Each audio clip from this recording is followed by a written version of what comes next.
Red Flag offers us that rare opportunity to fly very close to what we would actually have to do were we called into combat operations.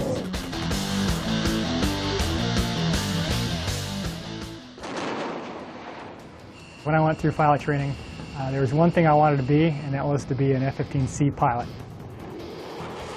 A single-seat fighter pilot is a fairly unique thing to be. Very task saturating because you not only have to worry about maintaining visually your flight lead, but you're working your radar, listening to your radar warning receiver to make sure people aren't targeting you. The United States Air Force has maintained air superiority. It's not just because of the aircraft like the F-15, it's also because of the superior training of our pilots. And Red Flag is a key component of that. The good news is that we have full air superiority in Iraq and Afghanistan. That might not be true on the first night of any combat operation that we would see in the future. And so we're taking our young people right now who are very used to operations in a place where they have air superiority and putting them in a situation where they don't, where they actually have to go get air superiority. And that is a very different animal for them to try to figure out. Red Flag for 35 years has been providing the most realistic combat training that we can present our forces. What's changed over the 35 years is the threat continues to get better. In the current fights, they are using very critical skills with friendly lives and national interest on the line, but they're not always using every system. They're not contested by air threats and surface threats, cyber threats. Here, we'll let them get together with their international allies, their joint partners, and they have to bring all those capabilities into one cohesive plan to achieve the objectives, to fight their way through a very tough adversary. What we want to replicate is being outnumbered. We think one-on-one will beat anyone, anywhere. But if it's one-on-three or one-on-four, do we have the capability? Do our missiles work? Do our tactics work?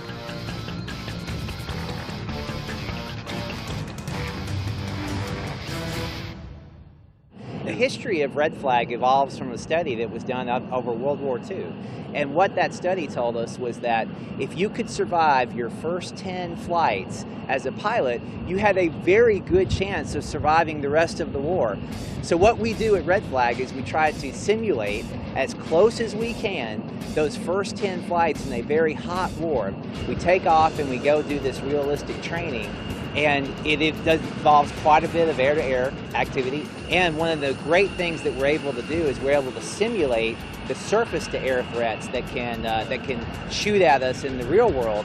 The idea of Red Flag is to train like you fight. So you get the opportunity to experience what combat is like without the actual threat of loss.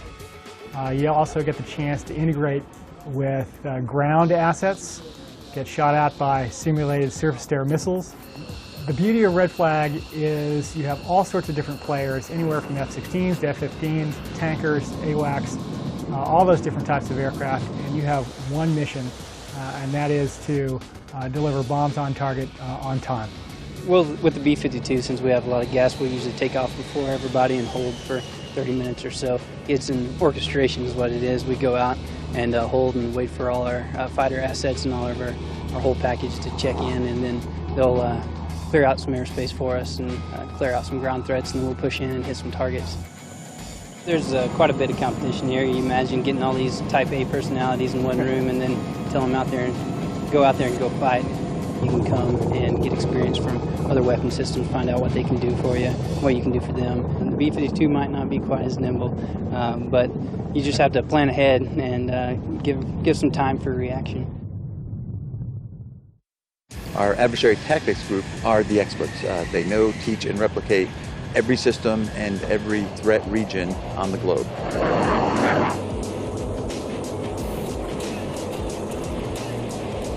Our aggressors with the F-15s and F-16s do the best they can.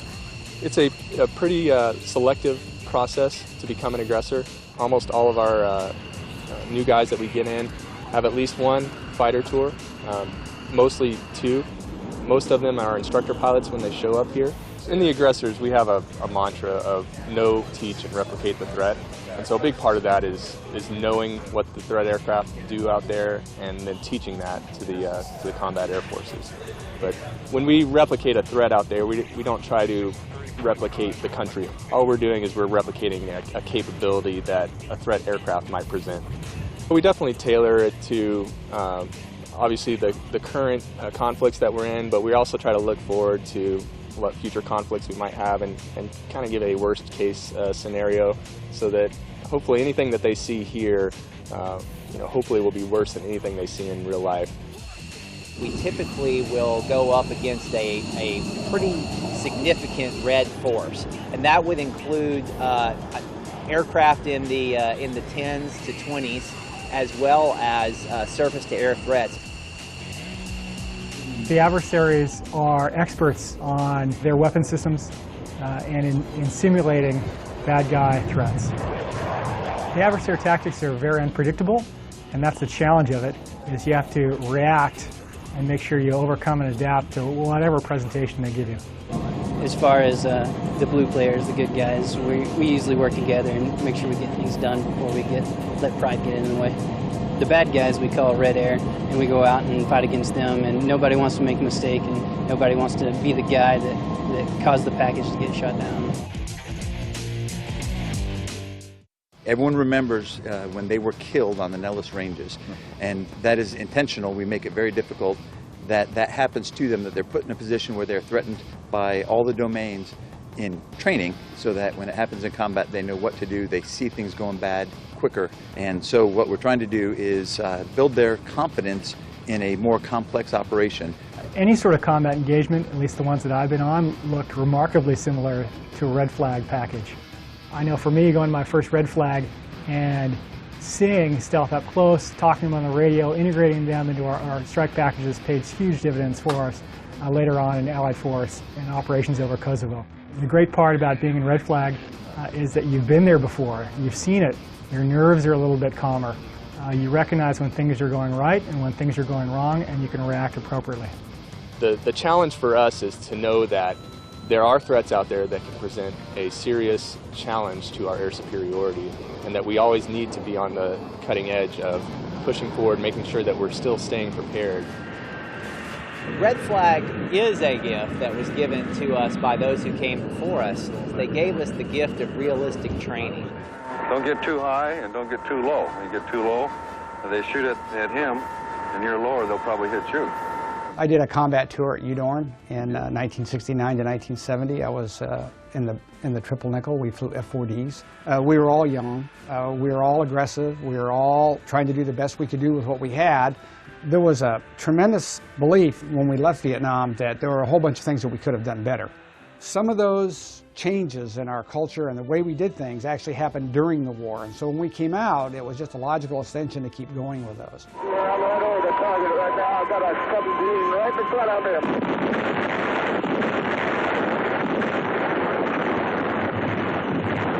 Some of the things that we had been taught in our training when we went to combat with them did not work against what we call dissimilar adversaries. What you would do against another F-4 attacking you wasn't necessarily the right thing to do if a very small, smokeless, hard to see, highly maneuverable MiG attacked you. Roger, I'm going in break off right. I see him loud and clear. Detroit, we got things right under us, right under us. You really have to have dissimilar training to dissimilar adversaries, and we brought that lesson out of the war. Well, one of the ways that we teach them how to do it is Red Flag. They wanted realism. They wanted Red Flag to be like it was over Hanoi.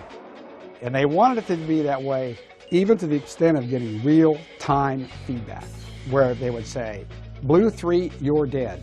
And he would have to, that airplane would have to leave the fight. The challenge for the F-15, F-16 guys who are in a mature weapons system, I think the challenge for them is being able to work with mixed forces. In the 5th generation airplane, like the F-22, the challenge for them is getting enough flying hours because it's a new system. First time you take the F-22 into a large force employment exercise like Red Flag, first time you get this aircraft in there, You almost don't believe it's real until all of a sudden, sure enough, you roll in on somebody that have absolutely no clue that you're there. Having previously flown an F-15C, we had to take multiple sensors on that aircraft, put them together, and create a picture within our own mind. This aircraft actually takes those sensors, puts it together, and it gives us one integrated picture that we're able to make decisions off of. That computer technology frees me up a little bit to make better decisions, faster decisions on the battle space, bring the technology and bring the weapons and capability of this aircraft to bear much, much sooner and more effectively. What we're trying to do is we're trying to challenge everybody and take them to right to the peak of their proficiency. But until you put the airplane in their hands and they go fly it, you really don't know how far it can go. You know the basic it can do, but the young guys are the ones that take it into horizons never before envisioned.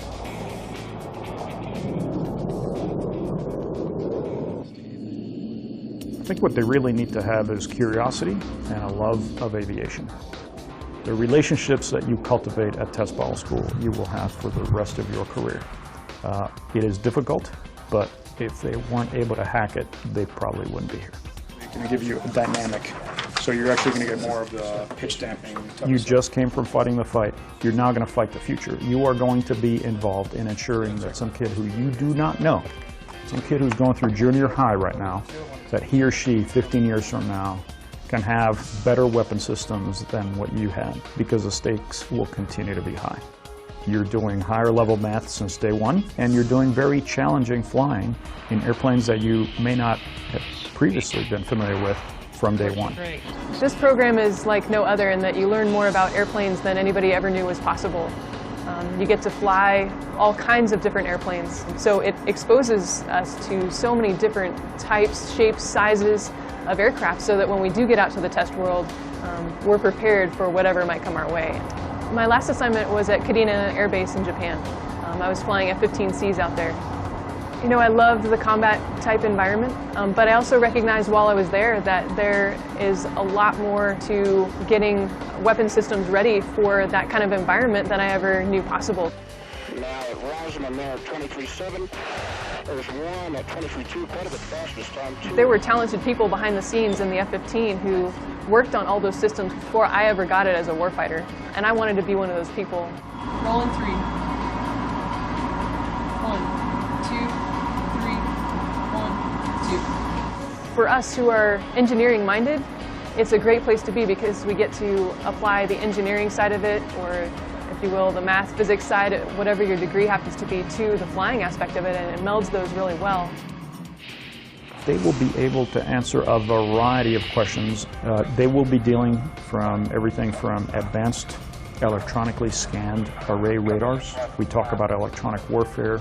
We deal a lot with airborne networks. We deal a lot with systems integration, weapon delivery, weapon guidance, navigation and control. The flying side has been awesome. I think I've flown 5 different airplanes in 1 week, and that's challenging in itself. You go through pilot training a whole year, and now you're back in it again, but now it's 10 times harder than what pilot training was. Not only do you have the flying, which is the same tempo, but now you got all the reports and the academics that go along with it. Academically, it was exhausting to go back to those college days of doing all the nerd stuff. Dusting off those old books and learning how to get back into the academic side of the house was extremely challenging. Deployment to Balad Air Base, Iraq. It was a 4.5-month tour there for the 55th Fighter Squadron in support of Operation Iraqi Freedom. F-16s daily there in Iraq. We'd fly a mission a day there for, I ended up logging about 55 sorties while I was there. Doing the mission day to day, seeing how it impacts the ground troops. So it's much more challenging than what I thought it would be, but pilot training and the previous 6 or so years of my life has really prepared me for this adventure here at Test Pilot School. You're working on projects that, as soon as you complete it, the warfighters, the guys operating the aircraft are going to see that change. And like I said, that kind of immediacy, that kind of contact directly with the operator, with the warfighter, was something that really drew me to the test world out of R&D. I was working at the Air Force Research Lab at Kirtland Air Force Base. It was an interesting place to be, a very diverse group, a lot of civilians, a lot of senior scientists. Test Pilot School is great because it combines that cerebral approach that a lot of us scientists and engineers are used to with the visceral thrill of flying, and it's been exciting. I mean, it's one thing to do science in a lab, it's another to do science inverted at 450 knots, pulling a few Gs. I mean, that's just a blast. The impact we have on the combatants, the capabilities, the weapon systems, even tactics to a certain degree is astounding. They are trained to look into the future and realize that this may be an issue 10 years hence. We can identify issues, challenges much earlier on in the developmental cycle of a program than anybody else out there.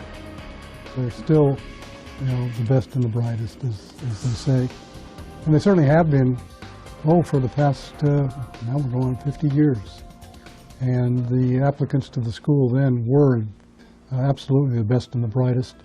Coming out of World War II, the Flight Test Division had a lot of new combat pilots they brought on board. Many of them were fighter aces. Many of them great in combat because they could respond and react and kind of improvise. But flight testing requires precision flying. It requires the pilot to fly a mission exactly as it has been plotted by the engineers, many of whom had been aces, found this kind of boring.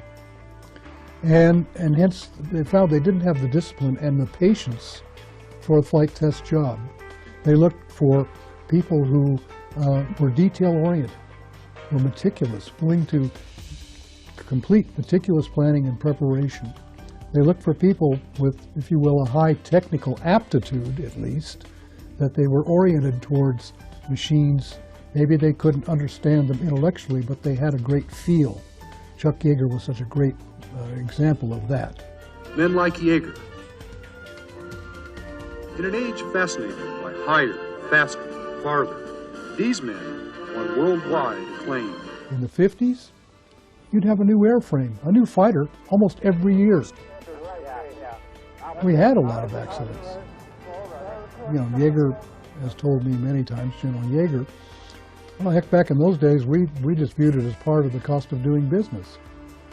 But today, with the high cost of these airplanes and systems, bad news is bad news, and it's not good for any program. Now, this adds a level of risk and a requirement for a degree of courage that the pilots of the 50s didn't appreciate, didn't feel. I think that the test pilots then, as the test pilots today, see their primary role as ensuring that their peers out there in the operational Air Force go into harm's way with the absolute best and safest, most effective combat systems in the world. I want to get my bros in the field the best tools that I can so that they can do the mission better.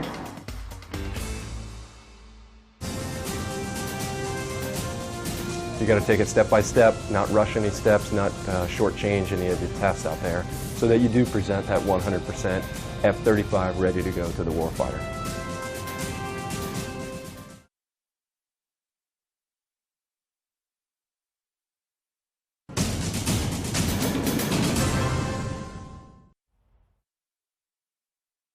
One of the things that we constantly try to ensure that we're doing at Test Pilot School is having a curriculum that is relevant to the combatant and the needs of the combatants 10, 15 years from now.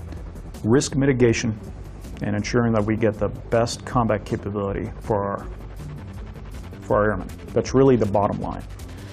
We're incorporating remotely piloted aircraft to our curriculum. It's actually going to be essentially the same as our weapons systems officer curriculum right now. The typical RPA student that we're seeing applying to the Air Force Test Pilot School is a rated officer that transitioned pilot or WISO who transitioned to RPAs. They have a strong background in their manned weapon system. For the most part, we have the same type of individual as for the traditional courses. They are passionate about aviation, they are intellectually curious, and they have a very strong background in math, science, and engineering. And that's exactly the person we want. We are keeping our pilots and all our air crews who are doing developmental tests in RPAs current in some other platform where they can get some current, recent operational exposure.